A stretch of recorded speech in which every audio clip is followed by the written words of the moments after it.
Բարև ձեզ սիրելի բարեկամներ, Armix News-ի եթերում ժամանակի ձայնը հաղորդաշարի հերթական թողարկումն է։ Արագորեն դիմեմ մեր այն ունկնդիրներին, ովքեր չեն հասցրել բաժանորդագրվել մեր Armix News YouTube-յան ալիքին, խնդրելով նրանց ընդամենը սեղմել զանգակոճակը եւ բաժանորդագրվել Armix News ալիքին։ Այսօր մեր տաղավարում է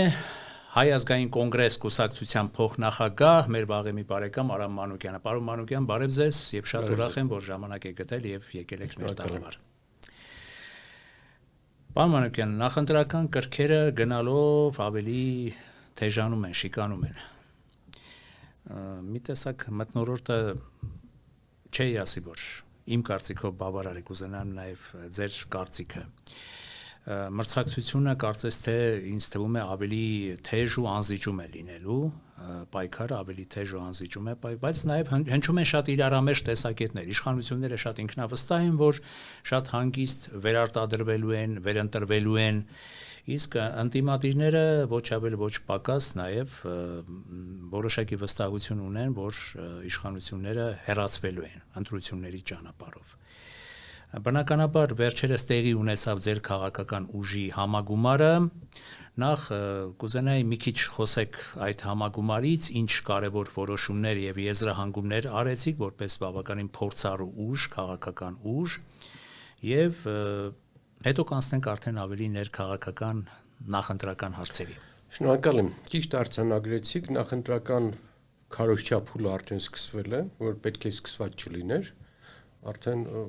բոլորը ռեկլամում են իրենց ասելիքը, հանդիպումներ, խոստումներ,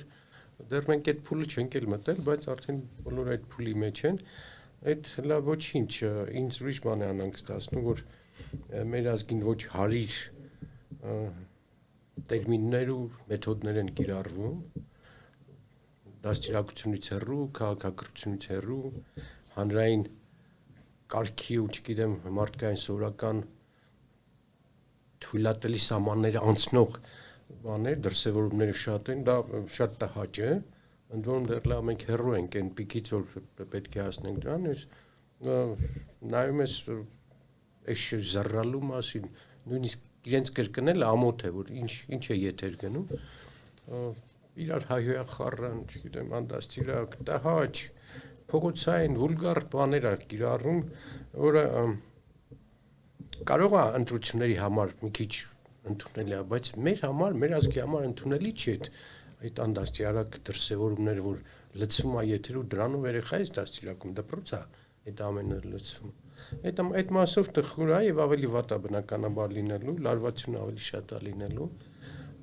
Ձեզ ասեմ, լարվածությունը ավելի շատ գալիս է իշխանությունից, որովհետեւ իշխանությունն է ավելի շատ այդ գռեհկաբանությունները կիրառում, օգտագործում։ Իրենց համար չկա, գիտեք, արգելքներ, որ ինչ-որ բան կա, որ չի կարելի, հասկանում եք, այդքան չի կարելի իջնել ներքև ու այդ մակարդակի, այդ էժանագին, այդ ուտելիքի, հագուստի, շարժումների, արտահայտությունների տհաճ է այդ առումով եւ կրկնում եմ, դա իշխանությունը պետք է կարգավորի այդ հարցը։ Լծակ ունեցողը պետք է կարգավորի այդ հարցը։ Շարքային քաղաքացին կամ անգամ ընդդիմադիր չի կարող այդ հարցը կարգավորել, ինչեւ է տհաճ է, տխուր է։ Հիմա բոլորը պատրաստվում են, բոլոր ելույթներ ունենում են, մենք էլ համագումար արեցինք, բարձր տրամադրություն կար, ոգևորվածություն կար, հրավիրված կուսակցություններ ինձ համար ինչն էր արժեք, բոլորը նշում էին, որ կոնսոլիդացիա պետք է լինի, պետք է լայն ճակատ ստեղծվի, որպեսզի իշխանափոխություն լինի։ Իշխանափոխության անհրաժեշտությունը արդեն ոչ մեկի մոտ քննարկման նյութ չէ, բոլորը գտնում են, որ այս իշխանությունների շնորհիվ մենք գնում ենք պետականության կորստի, եւ ովքեր հասկանում են, ում խելքը հասնում է, որ իսկապես ընտրության հարցը պետության կորստի հարց է, պետք է միավորվեն, պետք է գումարվեն, այլ կերպ դժվար է լինելու։ Իսկ մեր կոնկրետ համագումարի հետ կապված ինձ ուրախացնողը հետեւյալն էր, երիտասարդներն են շատանում, երիտասարդների հոսք ունենք, մուտք ունենք, մեր կուսակցություն, որը այդպես շատ չի, օրս ասեմ հազարներով գալիս են, բայց գալիս են գրագետ, կազմակերպված, կրթություն ստացած, գաղափարախոսություն հասկացող, ոչ թե գալիս է հոր եղբորս տղան, որ ինձ համար է գալիս, այլ գալիս է, որ իմ գաղափարներն են ընդունում, այդ տեսակետն է մեր մոտ ընդունված, այսինքն գրագետ ազատական պետական շահի իմացող երիտասարդներ են գալիս եւ Այսինքն շարքերի ընդլայնում է կարձանալու, դանդաղ քիչ, պարծենալ չեմ ուզում ասում, թե ինչ է կատարում, բայց կա, հոսք կա եւ մի մոտ 40 կառույց ունենք, 40 կառույցից 7-ում, 8-ում արդեն երիտասարդների փոփոխություն է տեղի ունեցել, կառույցները մենք կամած փոխանցում ենք նոր եկած երիտասարդներին եւ որտեղ որ նրանք են գալիս բավականաչափ ակտիվություն կա, դա ոգևորող է, գիտեք ինչի որտեղ ընտրությունները կգնան կուսակցական գաղափարախոսությունը, հատկապես պետականամետ գաղափարախոսությունները պետք է մնան հավերժ, դա այս երկրի հիմքն է, էլի։ Եվ մեր նոր ընտիր վարչությունը, որը 35 հոգուց է կազմված, 12-ը նոր ընտրված մարդիկ են։ Դա շատ լավ ցուցանիշ է, կուսակցական գործիչներ ինձ կհասկանան, 1/3-ով մենք ռոտացիա ենք արել մեր կուսակցությունում եւ հիմնականում երիտասարդներին։ Դա երկու հարց է լուծում, եւ թարմ օդ է գալիս եւ թթվածինն է շատանում եւ սերնդափոխությունն է կատարվում, գաղտնիք չի որ մենք ծեր կուսակցություններից ենք առնվազն 35 տարվա կուսակցություն ենք հեշան հաշվի առած 88-ից 89-ից 32 տարվա եւ սերնդափոխությունը անհրաժեշտ է։ Ու շատ լավ է որ այդ ռոտացիոն կերպով է սերնդափոխությունը լինում, գալիս են ջահելներ, բայց մնում են նաև ահելները եւ այդ սերնդափոխությունը փափուկ ձևով է անցնում, իսկ ինձ ուրախացնում այն է որ ոչ թե տարիքային սերնդափոխություն է գնում, այլ նաև գաղափարական բանն է, էստաֆետն է հանձնում երիտասարդների։ Հուսանք որ հիմա մի քիչ մենք ակտիվացել ենք, մի քիչ ավելի շատ ենք այդ նաև հենց այդ երիտասարդների մուտքով հանրային բաներին, սոցիալական ցանցերին շատ տեղ տալիս, իմ սերունդը այդքան դրա արժեքն ու բանը չգիտի, բայց այս երիտասարդները էլ TikTok, էլ Facebook, էլ Instagram, էլ Telegram, բոլորը բան են, քծծում են եւ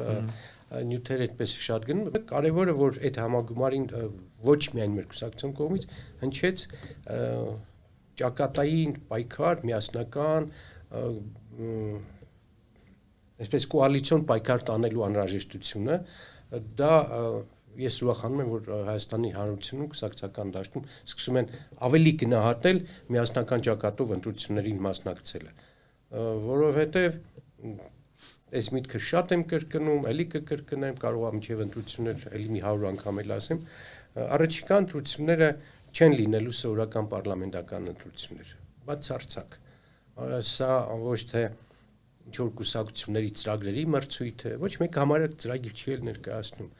ոչ թե տեղեր զբաղեցնելու խնդիր է, այլ պետականության, սուվերենության, կորստի ընթացքը կանգնեցնելու խնդիր կա։ Բացահայտ հայտարարում են, որ իրենց գործընթացը այդ ուղղությամբ է գնում, մեր սուվերենության կորստի ընթացքով է գնում, որ մասնավորապես այդ պատերազմի գույժը, մեր բանտարկյալների հարցը բաքվում, բանակի կրճատումը, բյուջեի կրճատումը բանակի, կրթական համակարգում կատարվող այլ անդակությունները, որոնք մեզ խփում են մեր ինքնությանը, մեր գենին, մեր պատմությանը, եկեղեցու հետ կապված այս պատմությունը, Ղարաբաղյան շարժման բացառելը, դասագրքերի փոփոխելը, սիմվոլների փոփոխելը։ Եթե այս ամենը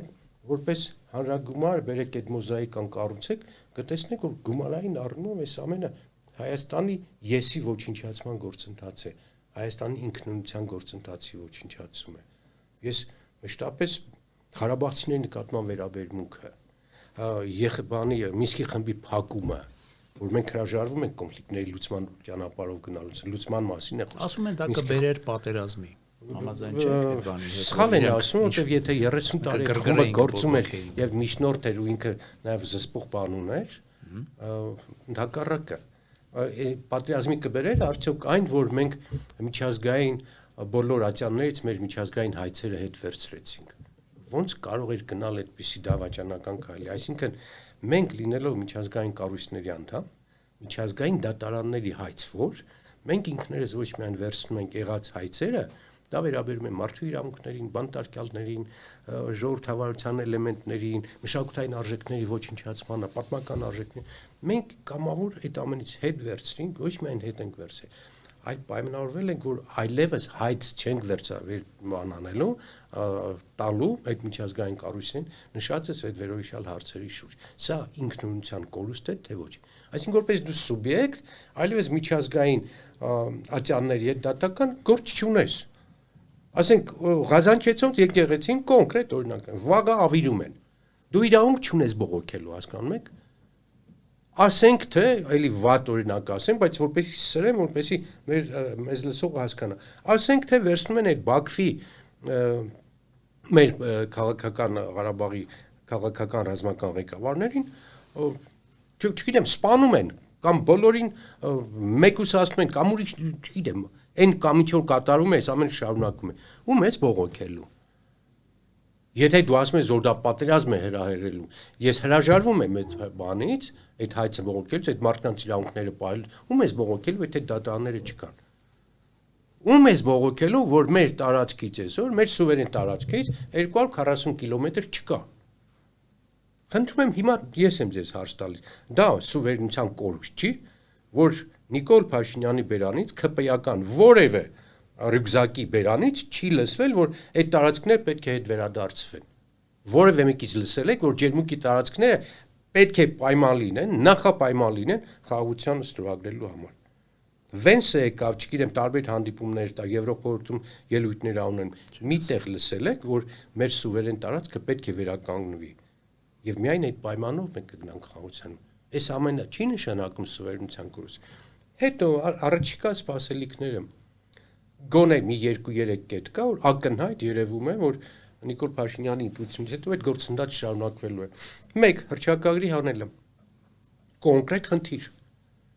Դրանից կոնկրետ չի լինում, էլի, որ պետք է անենք հարակրե հռչակագիրը մեր ծննդականը սահմանադրությունից հանելու։ Սա սուվերենության կորուստ է, թե ոչ։ 300,000 հռչակագրի մեջ կա Արցախը, որտեղ Չէ, եկեք այսպես անենք, էլի։ Իրանք ինչ են ասում, բացարձակ չի հետաքրքրում։ Ես խոսում եմ ընդհանուր, այսպես գլոբալ, վերևից նայողի, չեզոք մարդու աչքերով, որ երկիրն է իր անկախության հռչակագրից հրաժարվում։ Միայն ապուշը, միայն նվաստը, միայն ուրիշի տակ պարկածը։ Այդպես է թե չէ։ Մենք գնում ենք դրան։ Որ երկիրն է ներողություն։ Այ իրանք մեկնաբանել ինչ կապ ունի, մեկնաբանողը ես եմ, իրանք չեն։ Իրանք արդարանում են։ Իրենք ուրիշի օրակարգն են, Ադրբեջանի օրակարգն են թելադրում։ Ես մեկնաբանում եմ, որ երկիրն է, այսպես բաց դռներով քննարկմանյու դարսում 300,000 փախստականի Հայաստան տեղափոխվելու խնդիր։ Ով է դրա մասին խոսում։ Մենք փոխարենը խոսենք, որ Սումգայիթ է եղել, Ղարաբաղի բնակչությանը ցեղասպանել են, ու դու Ղարաբաղի հարցը բացարձակ մոռացել ես, կորցրել ես, այդ մարդկանց իրավունքները քո համար փալասի, ոտի տակի փալասի արժեք չունեն։ Մետրոյի դեպքը ձեզ հերիք չէր, փախածներ։ Այսինքն այդ 120,000, 150,000 հերոսական ժողովուրդը, որ 35 տարի եւ դրանց առաջ էլ 3000 տարի ապրել այդ հողում, դատարկել ես ու դեռլանանք փախած են, փախստական են, սա կորուստ չէ պետականության։ 1000 օրինակ ասեմ, 1000 օրինակ կարող եմ բերել կրթության հետ կապված, բանակի հետ կապված, եկեղեցու հետ կապված, որ մի նորմալ երկիրը իր եկեղեցու հետ այսպեսի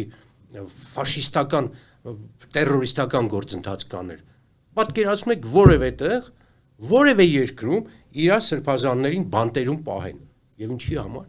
կամ իր բարերարներին բանտերում պահեն։ Նորից դե նայում եմ ձեր ստուդիայի դեմը, այդ դուդուկահարների արձանը որ կա, Վաչե Հովսեփյան, Ջիվան եւ Մադոյանի արձանը, համ նայեցի ով է հեղինակը, Հովանավոր, Սամվել Կարապետյան։ Համ ուրախանում ես որ մարդը փող ադրել, բայց նաեւ տխրում ես, ախր այդ մարդը որ կան գործ արես, դա ինքը որտեղ է հիմա, ու իրան համարելու են ագենտ, իրական, չգիտեմ, էլեմենտ, որ այս բան հիշեցի, էլի։ Այսպես պետություն չեն պահում, հասկանում եք, մեր երկիրը թաղված է անհանդուրժողականության, թշնամանքի, այն որ սկզբից խոսեցինք հայոյանքի, մի հատ անդասերակցության դաշտ ենք մտել ու մրցակցում ենք ով ավելի շատ կհայհոյի, ով ավելի սուր տերմիններ կօգտագործի դիմացինի նկատմամբ, բայց ներքևինը պետք է այդպես անի ընդդիմադիրը, հասարակականը կամ կոմպլեքսավորված, որ ուզում այրևա, մի հատ քֆուր է տալիս, որ իրան նկարահանեն ինքն, բայց իշխանությունը հակառակ գործընթացով պիտի գնա։ Իշխանությունը հանդուրժողականության դաշտով պիտի գնա։ համերաշխության մթնոլորտ ստեղծելով պիտի գնա։ Ես զարմանում եմ, ապշում եմ։ Իշխանությունը ժողովրդին վախեցնում է պատերազմով, եթե դու իրան չընտրես։ Այս լրիվ նոր խոսույթ է, չի եղել այսպիսի բան։ Մինչև հիմա խաղաղություններ խոստանում, որ շատ թե քիչ կեղծ էր, բայց գոնե պոզիտիվ է տալիս, էլի, ասում է ժողովուրդ, ինձ եթե ընտրես խաղաղություն կբերեմ։ Այդ ուրիշ հասկան, բայց ինձ եթե չընտրես պատերազմ կբերեմ։ Այս լրիվ բան է։ Ծիծաղելի է, ծաղրուծանակի է, ամոթ է։ Ուզում ես հարցնես, այդ ում անունից ես ասում։ Այսինքն Հայաստանը Հայաստանի վրա չի հարձակվի, չէ՞։ Եթե այդ հարձակումը պետք է լինի Ալիևի կողմից։ Դու նրա խոսնակն ես, դու նրա սպառնալիքն ես մեզ ղեկավարում։ Այսինքն ստացվում է Ալիև Փաշինյան զույգով հայ ժողովրդին սպառնալիք են ներկայացնում։ Եթե չընտրես բանին Փաշինյանին, սպառնալիքը կգալխի հարկու կլինի։ Այսպիսի մեթոդ սեփական ժողովրդի նկատմամբ պատկերացնում եք որևէ երկրում այդ ձևի բան լինի։ Մակրոնը ասի, եթե ինձ չընտրեք, պատերազմ է լինելու, չգիտեմ, վրացիք ասեն, եթե ինձ չընտրեք, աննորմալ բան է։ Մենք աննորմալ գծի մեջ ենք ընկնում, մի հատ ներկայացում կա, աշխարհն այո շուռ եկել։ Այ պարոն Մանուկյան, ասում են, որ ընդհանրապես այո ճիշտ է, աշխարհն է գուցե շուռ եկել մասամբ եւ ընդհանուր անվտանգային ճարտարապետության մեջ է աշխարհի եւ նաեւ մեր տարածաշրջանի շատ բան փոխվել։ Եվ նաև հիմա իրենք փոփոխված չափանիշներով են ասում, որ մենք պիտի մոտենանք եւ նաև մի թեզ են առաջ տանում, որ մենք չդառնանք օտար երկրյա դերակատարների գործիքը այս տարածաշրջանում կամ գերտերությունների։ Ես արդեն հասկանում եմ, թե ում նկատի ունեն, մենք պիտի վերանայենք մեր արտաքին քաղաքական մոտեցումները, որպեսզի կարողանանք մեր ինքնիշխանությունն ու անկախությունը պահպանել, որովհետև շատ բան է փոխվել, մենք դաշնակիցներ չունենք։ Այ ինչ պիտի աներ, ասենք ձեր քաղաքական ուժը տվյալ դեպքում 2018-ից, որպեսզի մենք այս իրողությունները, որոնց հանդեպ դուք բնականաբար դրական վերաբերմունք չունենք, չլինեին։ Շնորհակալ եմ հարցի համար, որովհետև այդ հարցի պատասխանը, այսպես ասած, մեր հիմնական ասելիքն է։ Այո։ Ժողովրդական գեղեցիկ ասացված ասում է խելոք գառը 7 մոր կաթ է ուտում։ Սա վերաբերում է ոչ մեծ գերտերություններին, սա վերաբերում է փոքր ազգերին, որոնք ուղղակիորեն պարտավոր են ավելի խելոք լինել, քան մեծերը։ Մեծերը կարող են շքեղություն ունենալ, երեսառած բաներ անել կամ լկտի բաներ անել, կամ հակադեմոկրատական քայլեր։ Հայաստանը իրավունք չունի այդ ձևի շքեղությունների գնալ։ Եվ Հայաստանը ունի ընդամենը մեկ ճանապարհ, որքան շատ բարեկամ, այնքան լավ, որքան շատ փող, այս ինձ եվրոպացի գործընկերներն սովորացնում երկրի համար երկու ցուցանիշ կա, եթե ուզում ես այդ երկրի ուժեղ համարվի, դա պիտի կամ փող ունենա շատ, կամ շատ բարեկամ։ Ընդ որում եթե շատ փող ունեն մեզ բարեկամների թիվը ավելանում է, եթե շատ բարեկամ ես ունեն, փողի քանակն էլ ավելանում է։ Այո։ Ասենք դրան մոտ այսօրվա Իսրայելին կարելի արմատել, ոչ համակրանքի առումով չեմ ասում, փաստի առումով եմ ասում, որ շատ փող ունեն, շատ բարեկամ ունեն, շատ բարեկամի արդյունքում շատ փող են ունում եւ հակառակ։ Մենք ուրիշ ճանապարհ չունենք։ Մենք չենք կարող միակողմանի օրիենտացիա ընտրել։ Դա մեր ճանապարհը չի։ Եվ եթե կուզեք իմանալ 88-ի շարժման հիմնական գաղափարախոսությունը էս էր։ Նոր գաղափարը հենց դա էր, որ բարեկամական հնարավորություններ որքան հնարավոր է շատերի հետ ու անկեղծ առանց տակից խաղեր տալու, որոնք են այդ ուժերը։ Մեր երկրի, մեր տարածքի, մեր ռեգիոնի վրա ազդող հիմնական ուժերը ովքեր են։ Ռուսաստան, Իրան,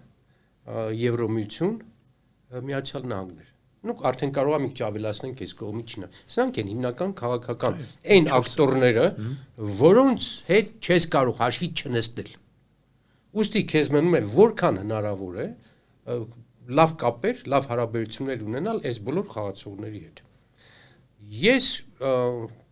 15 տարի լինելով պարլամենտի անդամ, այս բանին շատ եմ հանդիպել, այս խնդրին, ինչպես անել, որ քեզ եւ եվրոպացին նորմալ ընդունի, եւ Իրանի ժողովուրդը, եւ ռուսները, եւ չինացիները, եւ ամերիկացիները։ Շատ պարզ։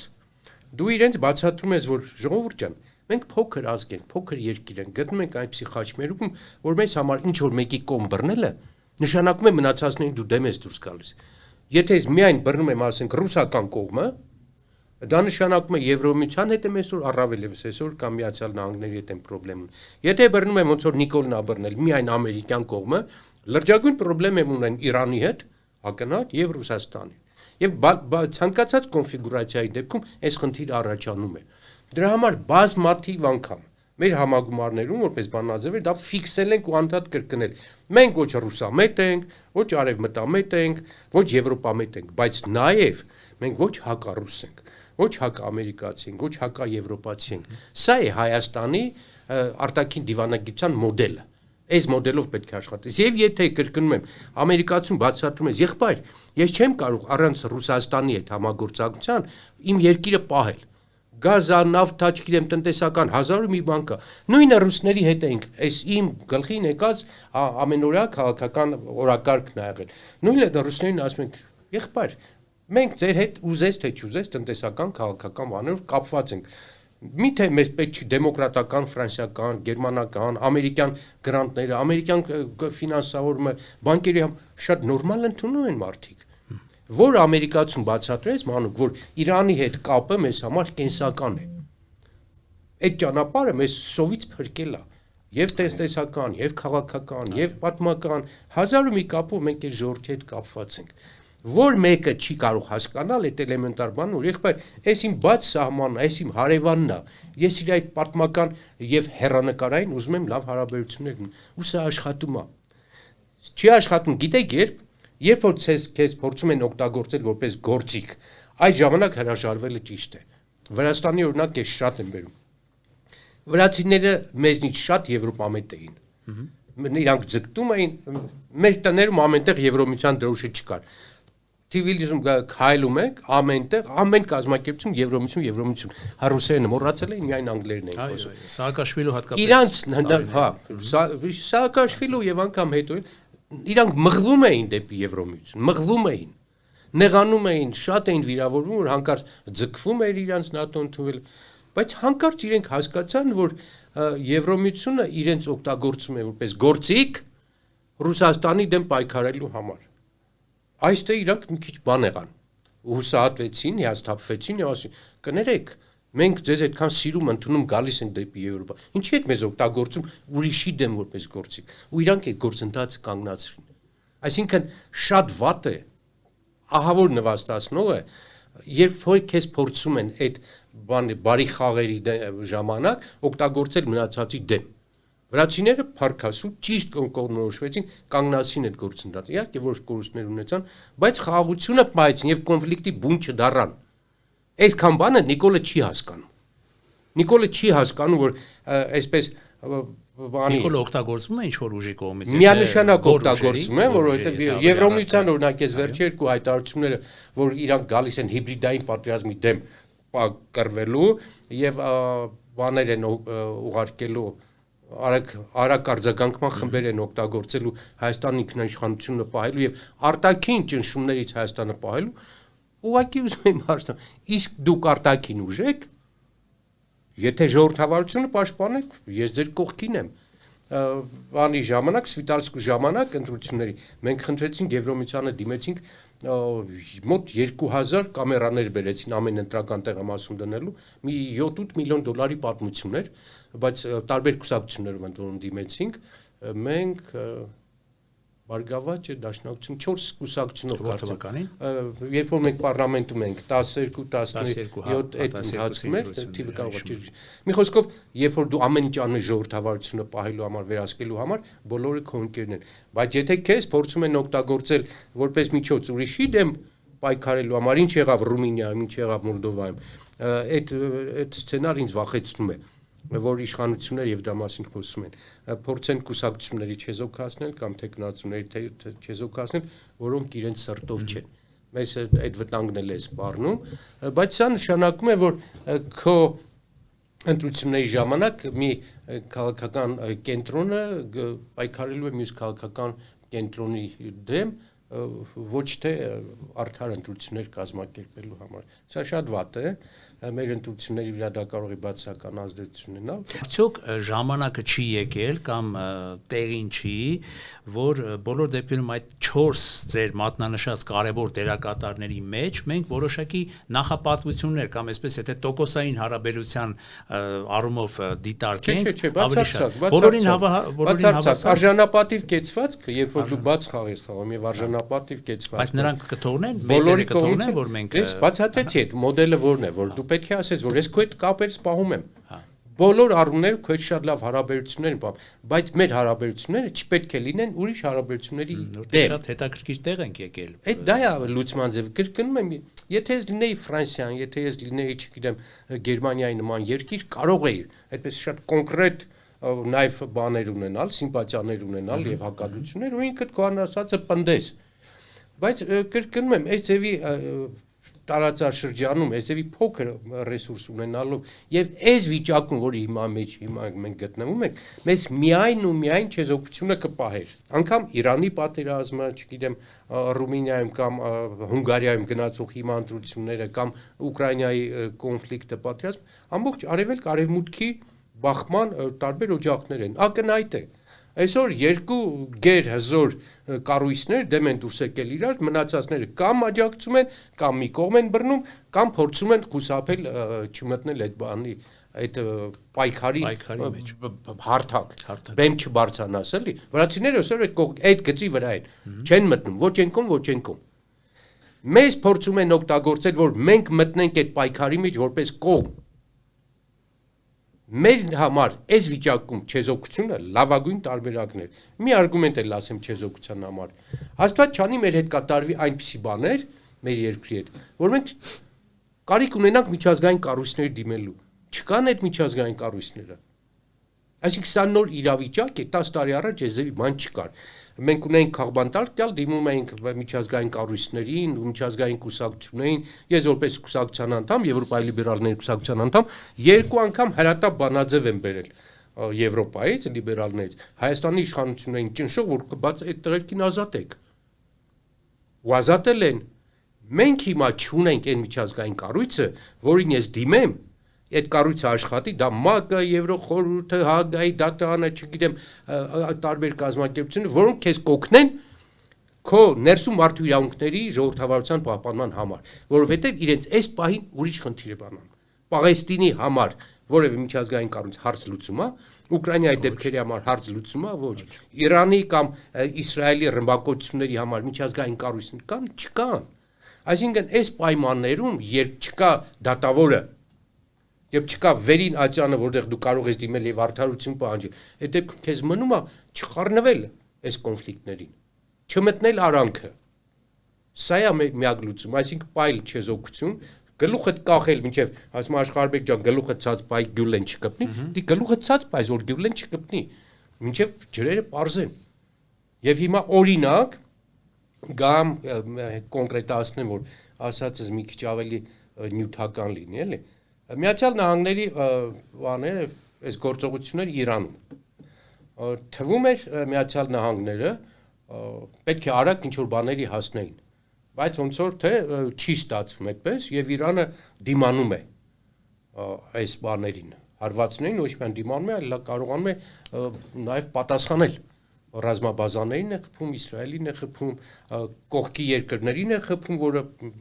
մի քիչ դժվար էր պատկերացնել, բայց ունի այդ ուժը։ Այսինքն ամերիկյան ծրագիրը արագ խնդիրը լուծելու կարծես չի ստացվում։ Եվ մեր Ամերիկայի հետ կապված այսպես լավ հարաբերություններ, որին ես դեմ չեմ, բայց որը չլինի մյուսի հաշվին, կամ թրիպի ճանապարհի հարցը հավանաբար կարող է այլևս բան չլինել, չշարունակվել։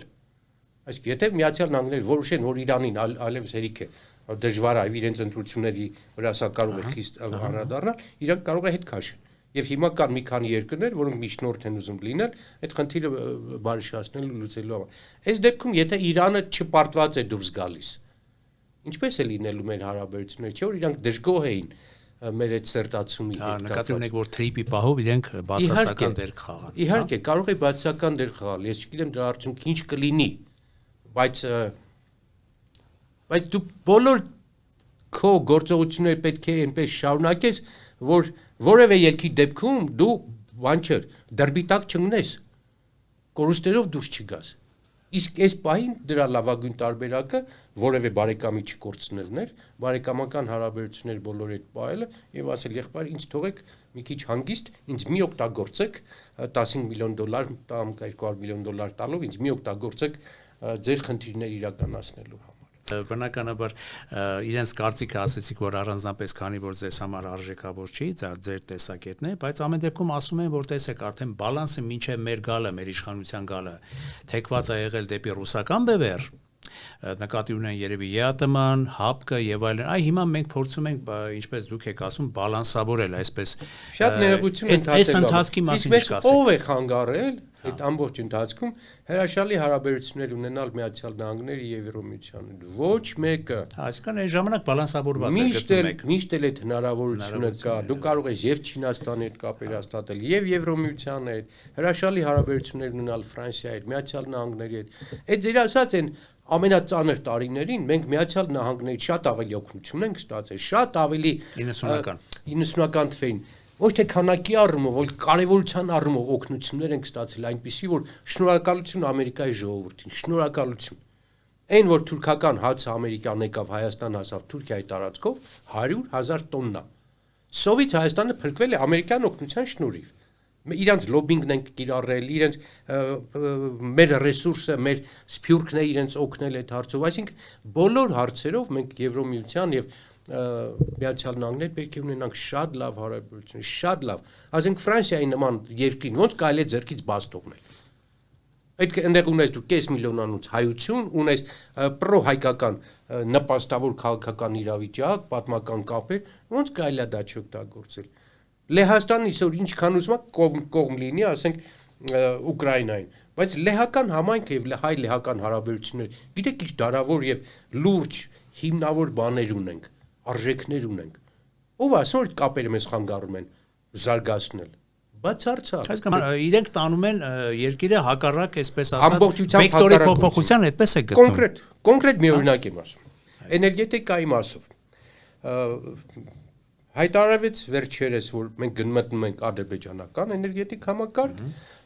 մի ամիս էլ չանցած հիմա այս վերջերս հայտարարվեց, որ նաև թուրքական համակարգին ենք միանում։ Էներգետիկ բառով։ Բայց կմիանանք արդյոք, վստահ եք, որ գիտեք հիմա ինչ է տեղի ունենում։ Այդ ձեր ասած դիվերսիֆիկացիայի համար իրենք ռուսական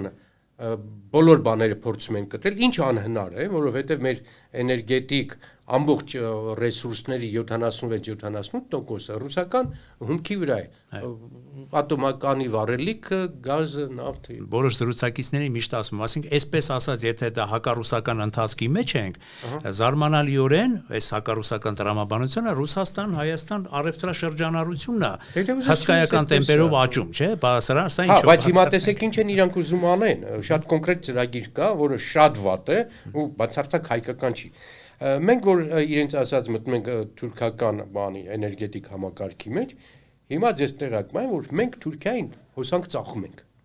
Ոչ շատ բանով, սեզոնային է, բայց Վրաստանով մեր որոշ քանակի հոսանք գնում է Թուրքիա։ Հիմա թուրքերը կառուցում են 3 հատ հզոր ատոմակայան եւ մոտավորապես 700-ի կարգի էլ հիդրոկայաններ։ Այսինքն Թուրքիան այսպես քաղաքականություն է վերցել իր էներգետիկ հզորությունը մեծացնել եւ դառնալ ռեգիոնալ մատակարարող բանը։ Ինքը պահեստապետ է դառնում, ում կուզի, ինչ գնով կուզի հոսանք կծախի եւ ընդ որում շատ հետաքրքիր է սա, էլի։ Այդ 3 ատոմականը ռուսական տեխնոլոգիաներով են, ռուսների հետ համատեղ են կառուցում, այսինքն մենք եթե ընդդեից մերժում ենք ու գալիս ենք ստեղ, էլի գնում ես ռուսական էներգետիկ դաշտ, հատկապես ատոմային իմաստն է խոսքը, բայց այստեղ դիվերսիֆիկացիայի նպատակը լրիվ ուրիշ է, մեր ատոմականը փակելն է։ Այսինքն եթե մենք սրա արդյունքում փակելու ենք մեր ատոմակայանը եւ Թուրքիային հոսանք վաճառողից դառնելու ենք Թուրքիայից հոսանք առնող, ես այդ ծրագիր չեմ ընդունում։ Հասկանում եք, այստեղ խնդիրը ոչ թե դիվերսիֆիկացիան է, ձեր ասած, բացարձակ ուրիշ խնդիր է։ Եթե մենք հաջորդ օրինակ ասեմ, որ զավեշտ է, սա միայն մասնագետներն են իմանում կամ շատ քիչ թվով մարդիկ։ Գազը, որ մենք հիմա ուզում ենք կամ նավթը ստանալ Ադրբեջանից, ի նշան խաղաղության եւ այլն, շատ լավ է։ Այդ գազն ու նավթը հիմնականը ռուսական են։ Այսինքն մենք ձախ ականջով, ձախ ձեռքով աջ ականջն ենք բռնում, ասել, որ մենք դիվերսիֆիկացվում ենք, հրաժարվում ենք մեր հիմնական մատակարարողից, մենք դիվերսիֆիկացվում ենք, այլևս կախված ենք լինելու եւ Ռուսաստանից եւ Ադրբեջանից եւ Թուրքիայից, բայց իրականում ադրբեջանական խողովակներով, գազատարերով ռուսական նավթն է գնում, ռուսական գազն է գնում եվրոպական 12 երկիր եւ կարող է գալ նաեւ Հայաստան։ Էլ չեմ ասում վառելիքի ատոմակայանի մասին։ Ամերիկացիները իրենց 40% բանի ուրանի ռուսներից են առնում, ռուսներից, ղազախներից։ Այսինքն բլեֆն է այստեղ, հասկանում եք, զայրույթը այդտեղ է գալիս, որ սա դիվերսիֆիկացիա չէ։ Գտնում եք, որ սրանով մենք ուղղակի թշնամանում ենք Ռուսաստանի հետ։ Իմաստը ես դենք չեմ Ադրբեջանի հետ բանակցություններին խաղացան։ Միակ քսակցությունը 88-ից ասում եք մեզ թուրքամետել են ասել, ինչ ասել են, որ Թուրքիայի հետ Ադրբեջանի հետ պետք է ունենանք հարաբերություններ, ուղիղ պետք է խոսենք։ Մենք չենք կարող թշնամի լինել հավերժ։ Մեր դեմ դրված է ծրագիր թույլատնել հայկական պետականությունը, ինչը համընկնում է թուրքական եւ ադրբեջանական ծրագրերի հետ, իրենց նարատիվների հետ համընկնում է։ Եվ մեր իշխանությունը այդ խնդիրը լուծելու համար կամ ինքնա վերարտադրվելու համար գնում է այս կործանարար ճանապարհով։ Կրկնում եմ, այս ընտրությունները այդ առումով լրիվ տարբերվում են։ Կամ մենք այս գործընթացը պետք է կարողանանք կանգնեցնել, ընդ որում դա կուսակցությունների անելիք չի, դա ժողովրդի անելիքն է։ Ես որքան էլ ձեր մոտ ելույթ ունենամ, որքան էլ կոչ անեմ, եթե ժողովուրդ չկանգնեց եւ ժողովուրդը չզգաց այս վտանգը, այդ իմ ասած չի կարող իրականացվել։ Սա ժողովրդական համախմբման, ժողովրդական ըմբոստացման արդյունքում կարող է լինել միայն։ Մանավանդ, ինչպես ասեցի, շատ թեժ նախընտրական շրջանի մեջ ենք։ Նաև կուզենայի իմանալ կարևորագույն ներքաղաքական զարգացում այդ համախմբման մասին խոսեցիք եւ դրանով էլ ավարտենք եւ նաև ձեր քաղաքական ուժի լիդերի Լևոն Տեր-Պետրոսյանի վերջին այս հայտարարությունը, որը ոմանց կողմից այսպես իշխանական կամ իշխանամերձ շրջանակների կողմից թիրախավորվեց որպես ակնհայտ պաշտպանություն, այսպես կոչված իրենց տեսակետով Ռուսաստանամետ ուժի Սամվել Կարապետյանի եւ որի շուրջ Լևոն Տեր-Պետրոսյանը կոչ արեց համախմբելու եւ կամ անուղակի ձևով ասեց, որ Սամվել Կարապետյանը այն անձն է, եթե չեմ սխալվում, եթե սխալվում եմ ուղղեք, որի շուրջ կարող է ընդդիմադիր դաշտը, այո, համախմբելու եւ որը ինքնաբավ անձնավորություն է։ Ինչ կարծիք եք, դա ճիշտ մոտեցում է թե ոչ։ Տեր-Պետրոսյանի մոտեցումները քանի տարի արդեն իրան գիտեմ, 38 տարի, միշտ վերկուսակցական դիրքորոշումներ են եղել։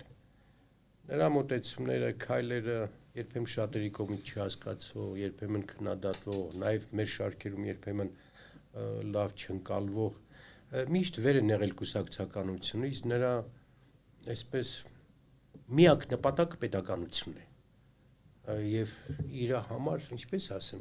պոետիկ ձևով այդ անկախությունը իր երեխեն է, ինքը վերաբերվում այդ անկախությանը, ոնց որ նաև Ղարաբաղին է վերաբերվում, որպես կվերաբերվեին սեփական հարազատ երեխան։ Եվ հիմա էլ այս հայտարարությունն էլ դրա այդ շարքից է։ Խնդիրը հետևյալն է, իսկապես պետության այս գահավիժող գործընթացը պետք է կանգնեցվի։ Կանգնեցնելու միակ հնարավորությունը ժողովրդական համախմբումն է։ Եվ պետք է նայել, ովքեր կարող են այդ համախմբումը իրականացնել։ Կամ բոլորի խելքը պետք է հասնի, որ իսկապես եկեք ուսուցի տանք խնդիր լուծենք, կամ էլ ինչ որ մեկը, որը կարող է համախմբել, ասել եկեք ժողովուրդ մի բան անենք, սա է իրականությունը։ Ես դեռևս հույս ունեմ, որ քաղաքական ուժերը եւ հնարավորություն ունեցող ուժերը կընկալեն այս, տարբեր ականջի բաներով չեն լսի, այլ գիտեք ոնց դի բարձրանաս վերև մի հատ նայես ինչա կատարվում է ժողովրդի հետ այսօր Հայաստանի հասարակությունում ինչա կատարվում, ուր են գնում եւ ինչ ելքեր կան եւ եթե այդպես վերևից ու տան տիրոջ, տան հոր հոգատարությամբ, մտահոգությամբ նայես process-ներին, կզգաս, որ այդ միասնությունը խիստ կարևոր է, որի ընթացքում յուրաքանչյուրը պետքա կեսքայլ հետ գա իր ամբիցիաներից, իր ցանկություններից, իր պարլամենտ մտնելու բաներից, երազներից։ Խնդիրը, երբ որ գալիս է եսից մենքի խնդիրը լուծենք, ոչ թե եսի խնդիրը լուծենք։ Միգուցե հասնենք հաջողության։ Երկիրը բերենք շոուլի, երկիրը բերենք կանխատեսելի վիճակի։ ոչ կործանարար, ոչ դեպի ներքև գնացող վիճակի։ Այս է խնդիրը։ Տեր-Պետրոսյանի հայտարարությունները այդպեսին են։ Կհասկանան, կընկալեն, վստահ չեմ, կուզեի, բայց այն որ լուծումը դա է, ընդ որում չգիտեմ, որ ուժի ինչ սկզբունքով կոնսոլիդացիա բոլոր քաղաքական ուժերով, ովքեր այս երկրի համար գետ մի քիչ մտահոգ են, պետք է գնան այս ճանապարհով ամեն ինչ անեն խումբը մեծացնելու, դաշինքը մեծացնելու, համագործակցությունը մեծացնելու։ Եթե ուզում եք խնդիր լուծեք։ Ճիշտ եք համարում առանձին